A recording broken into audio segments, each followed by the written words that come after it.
with me today, I do have Miss Billy, who is one of our very established project managers at Avero.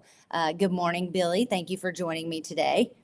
Morning, Megan. Thanks for having me. Yeah, absolutely. Absolutely. I'm very excited for this conversation because contract negotiations, when you're negotiating any contract, whether it be ERP or with any vendor, I think are, it's a key piece in any digital transformation project. And as a public sector organization, you really need to make sure that you maintain leverage throughout the process.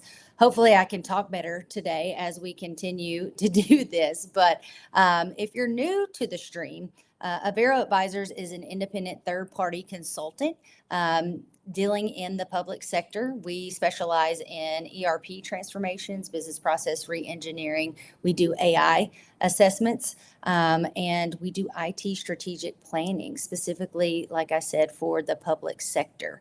If you are joining us today, make sure that you click on the ERP Survival Kit, or scan the code rather.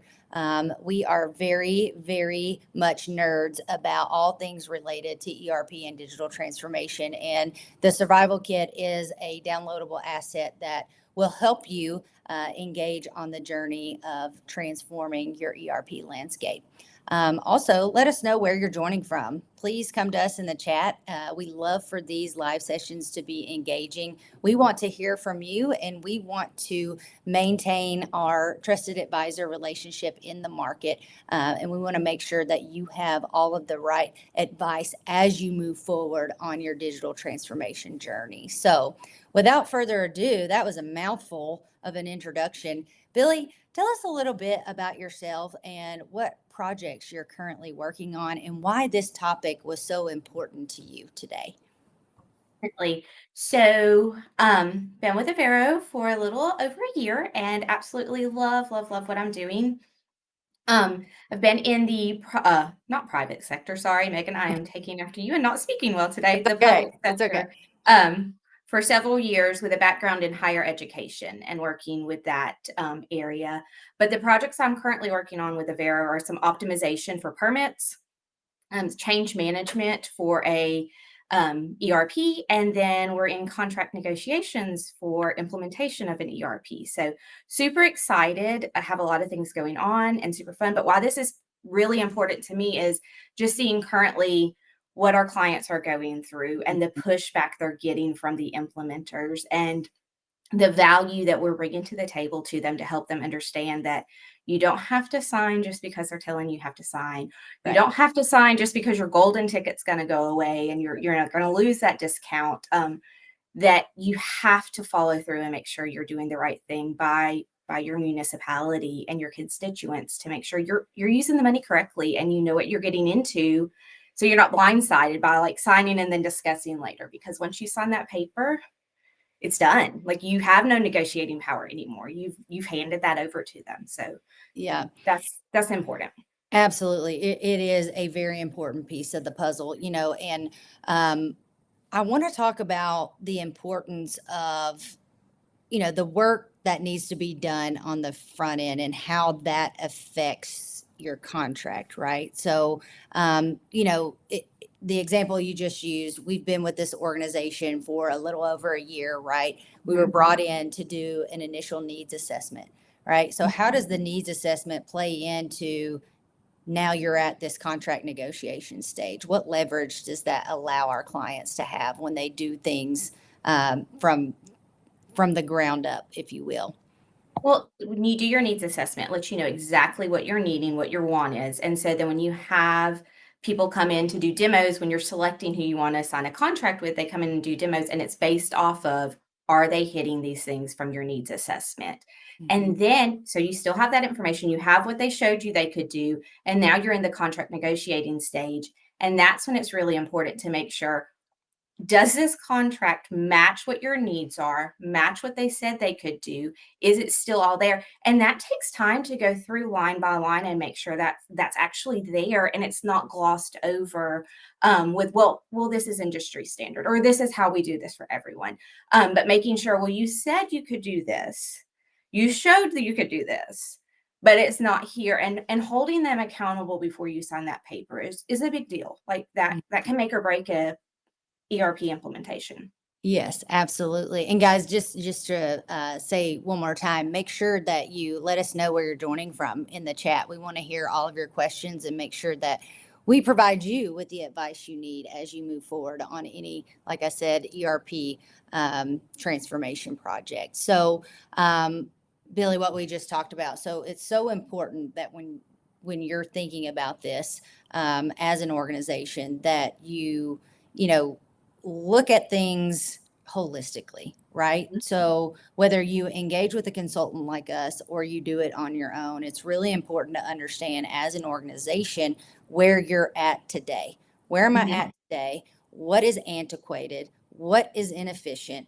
And sometimes, even when we're working with organizations, a lot of times they don't even know what their processes are, right? Yeah. And they have no idea that that same process may be being duplicated in a different department, right? And Mhm. so it's causing a lot of um, time that's wasted that could be running more efficiently. So my point is you need to understand where you're at and what your vision is from for the future.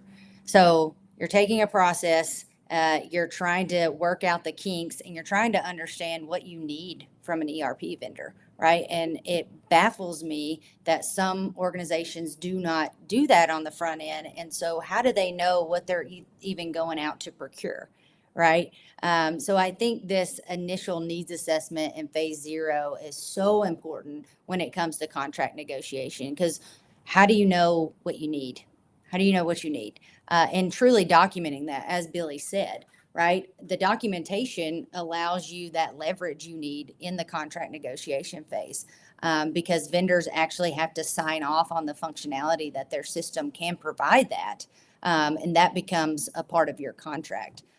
We had a situation a few years ago where that actually saved a client of ours and allowed them to get out of a contract because a vendor overpromised and underdelivered. So we do have, hey, Osvaldo, thank you for joining today.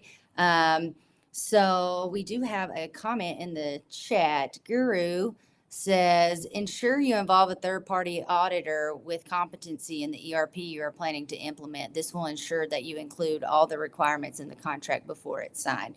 That is a very good thought there, Guru. Thank you for commenting. Billy, do you have thoughts on that comment? I will say, with our current client that I'm working with, and we're in this process right now, that is extremely important, from having just us, but also a legal outside counsel that understands the contract and understands what they're asking for there, empowers the client. So that's the triangle that empowers them to stand up for their process and not feel pressured or pushed to go through something quicker than they're ready to, and making sure really go line by line. I can't emphasize that enough, but really go line by line and make sure what you have in this contract is what you asked for, is what they said they could do. And if there's any gray area, getting clarification before you sign. Like, do not sign before you understand fully what you are signing. Yes, and I know in some of the projects that you've worked on, Billy, there is, and you mentioned it earlier, there is that pushback from the Hmm. vendor, right? They have deadlines that they want, Hmm.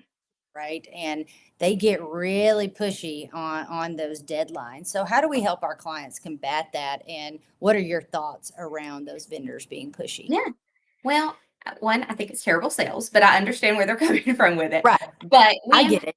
them. Yeah. Yeah, I get where they're coming from, but you got to listen to your client and where they are, and what they need. And so what we do is we bring that experience of, hey, we've done this before with people, other clients, other partners we've partnered with. We've been through this, so we know, okay, this is a sales tactic, and letting our clients know, like, this is a sales tactic, identifying and giving them a strategy on how to handle it, so they Yeah. don't go into panic mode. Because a lot of times you'll get pressured and you have two responses: you'll cave and sign, or you throw your hands up and you walk away and you're not touching it ever again. And so you want to continue through the process, because you started this for a reason. You saw a need, you know you need to fix it. So how do you get through that? And the value we bring is, we empower you with strategy on how to negotiate, how to identify, is this a bridge that's going to collapse or can I get over it? Is it, is this a tactic that someone's throwing at me to get me to sign?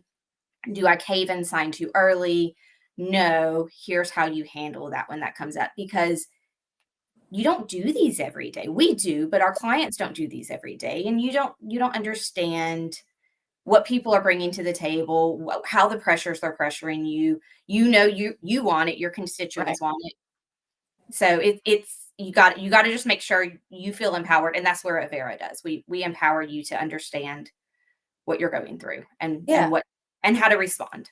Absolutely. And you said it best. We have done this so many times, right? We've worked with every player in the market.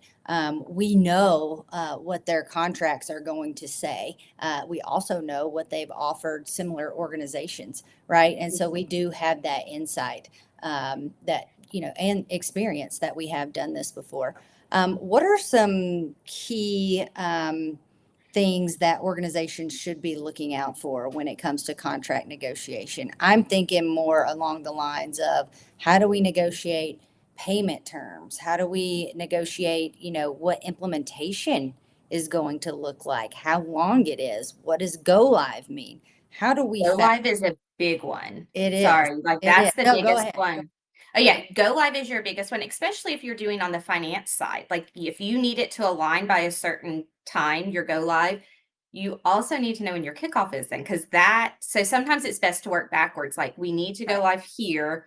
So when does that mean we actually start? And negotiating backwards sometimes is a really good option to do, as opposed to, we want to do this and get it done. Well, then now that puts your go live 2 months before you wanted it to go live, where it lines up correctly. And so then you have issues on that end. So sometimes it's better to work backwards. Like, say, this is when we need to go live. How do we get there? And then map your journey from your endpoint. Right. And really defining what is go live. We have a Mhm. lot of content on defining what go live Yes. and making sure that it's what it means to you in your city, county, quasi government agency. What does go live mean to you? Does it mean that the thing just turns on and we have power and we can use it? Or does it mean that you're actually processing payroll? Like, what is go live?